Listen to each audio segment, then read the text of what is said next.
gracious and loving Heavenly Father, I ask you, Lord, to touch tonight's study, O Lord. I ask you, Lord, to take and open up your word. Help us to receive your word what you'd have us receive. Help us to move ever in your word, O Lord, and help us to be your people all the time. In Jesus' name I pray, Lord. Amen. We're going to be starting tonight's study in Isaiah chapter 62 with the second verse. And the Gentiles see thy righteousness, and all kings thy glory. And thou shalt be called by a new name, which the mouth of the Lord shall name. So we find that Zion would be called by a new name. The people of God would be called by a name that the Lord himself would name.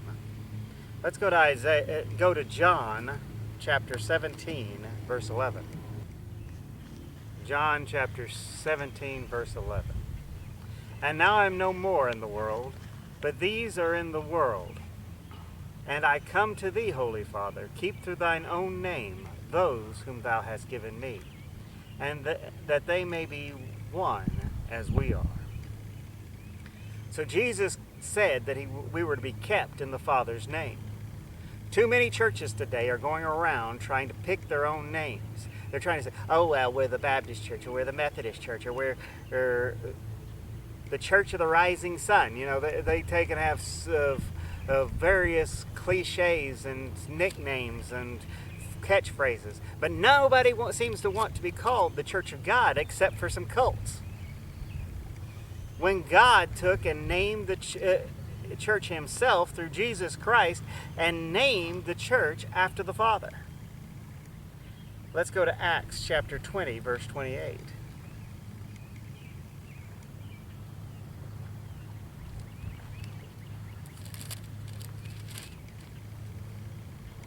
Take heed therefore unto yourselves and to all the flock over which the Holy Ghost hath made you overseers, to feed the church of God, which he hath purchased with his own blood.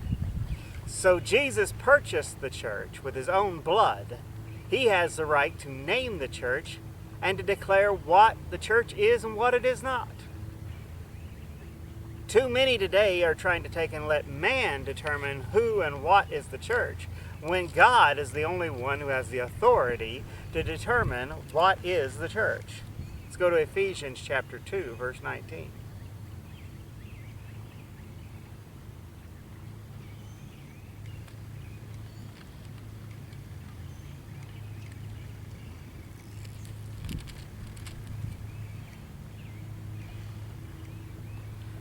Now, therefore, we are no more strangers and foreigners, but fellow citizens with the saints of the household of God.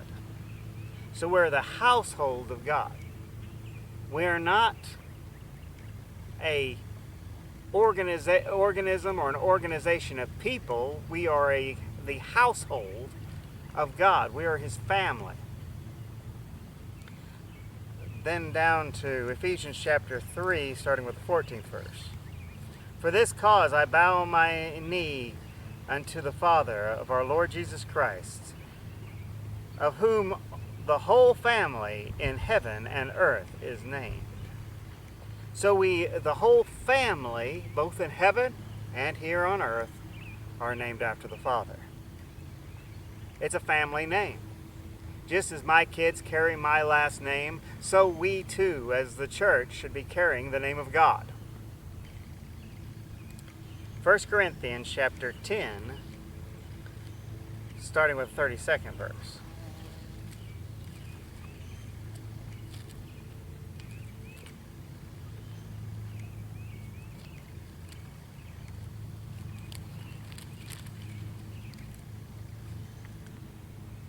Give none offense, neither to the Jews, nor to the Gentiles, nor to the church of God, even as I please all men in all things, not seeking my own profit, but the profit of many, that they may be saved. Here, when it talks about give none offense, that's to give none the opportunity or the excuse to sin, not to push people towards sin. But here it has three separate groups. You've got the Jews, you've got the Gentiles, and then you've got the church of God. Now the church of God consists of those who are saved, so they're both Jews and Gentiles. So everybody who is a born-again believer is part of the church. Let's go on down to 1 Corinthians chapter 11, verse 22.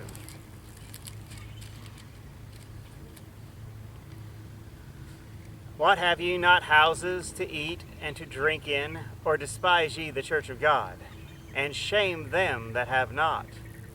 What shall I say to you? Shall I praise you in this? I praise you not.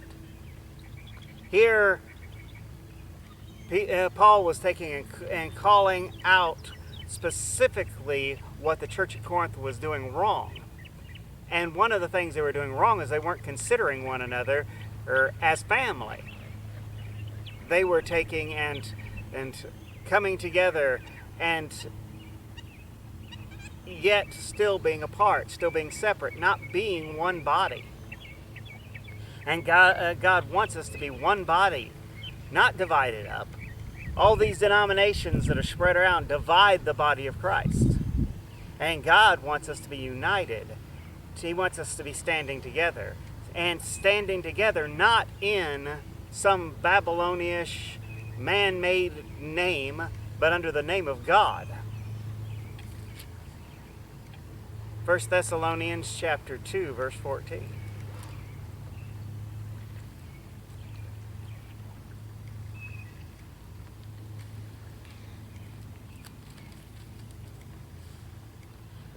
For ye, brethren, became followers of the churches of God, which in Judea are in Christ Jesus. And ye also have suffered like things of your own countrymen, even as they have of the Jews.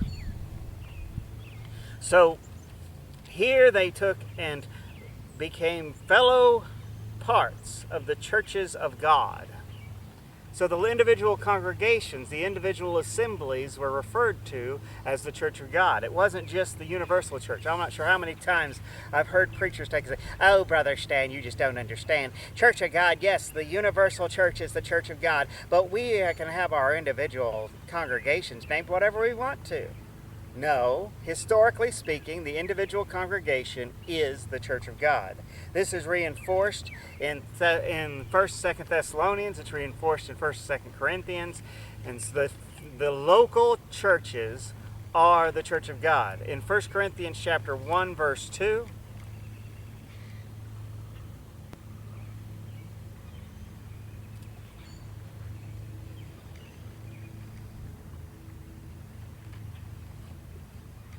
it states, "And to the church of God which is at Corinth, to them that are sanctified in Christ Jesus, called to be saints, with all that are in every place, call upon the name of Jesus Christ our Lord, both theirs and ours." So those at Corinth that were sanctified and had called upon the name of the Lord Jesus Christ were the church. And they were the church of God, and are the church of God, even to this day. Let's go to Acts chapter 2, starting with the 46th verse.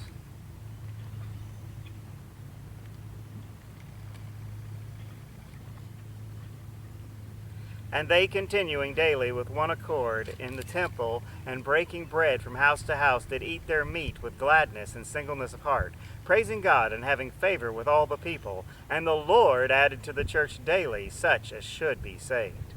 So those that are saved are added to the church. Not those who want to attend, not those that want to sign a roll book someplace, not those that want to play church, not those that are religious, but those that should be saved, God adds to the church. Man doesn't add them to the church. Man can't add them or take them away. Only God can add you to the church, and only you can remove yourself by sinning. God takes and places us in the church when we become saved, and He wants us to take and reflect that body and hold on to the name. 1 Corinthians chapter 12, verse 13.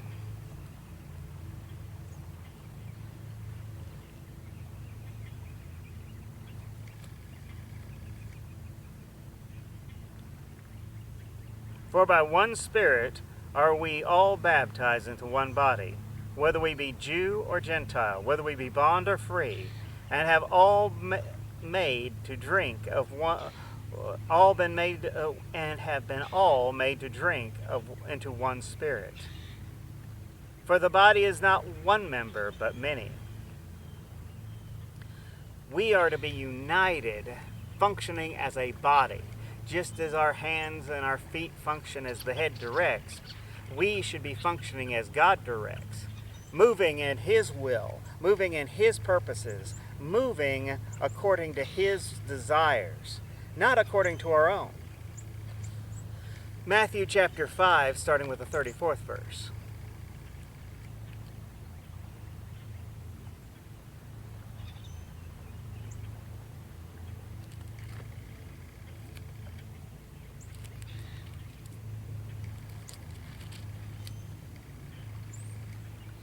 But I say unto you, swear not at all, neither by heaven, nor for it is God's throne, nor by the earth, for it is His footstool, neither by Jerusalem, for it is the city of the great King. Neither shalt thou swear by thy head, because thou canst not make one hair white nor black.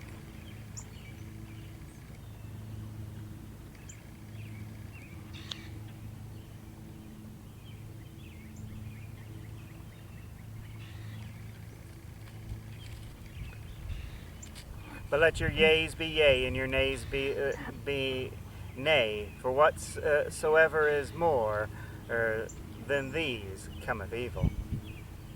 Ye have heard that it hath been said, an eye for an eye, and a tooth for a tooth. But I say unto you, that ye resist not evil, but whosoever shall smite thee on thy right cheek, turn to him the other also. And if any man shall sue thee at law, to take away thy coat, let him have thy cloak also. Whosoever shall compel thee to go a mile, go with him twain. Give to him that asketh, and from him that would borrow of thee, turn thee not away. We find that God's way of doing things is different from the way the world operates. And as the church, we should not be operating in the way of the world. We should be operating in the ways of Christ. We should be functioning as God would have us function, as His church, His body. Not swearing to oaths in order to take and make people believe us, but to actually be so straightforward and so honest that they automatically trust our word because what we say is true. That we are reliable, we are dependable, we are functional, and we are the body of Christ. And as such, we are the church of God. Let us be the church of God. Let us pray. Dear gracious Heavenly Father, I ask you, Lord, to reach down and touch those who have heard this message, Lord. I ask you, Lord, to help them to apply it to their lives. And I ask you, Lord, to move mightily with us. In Jesus' name I pray, Lord. Amen.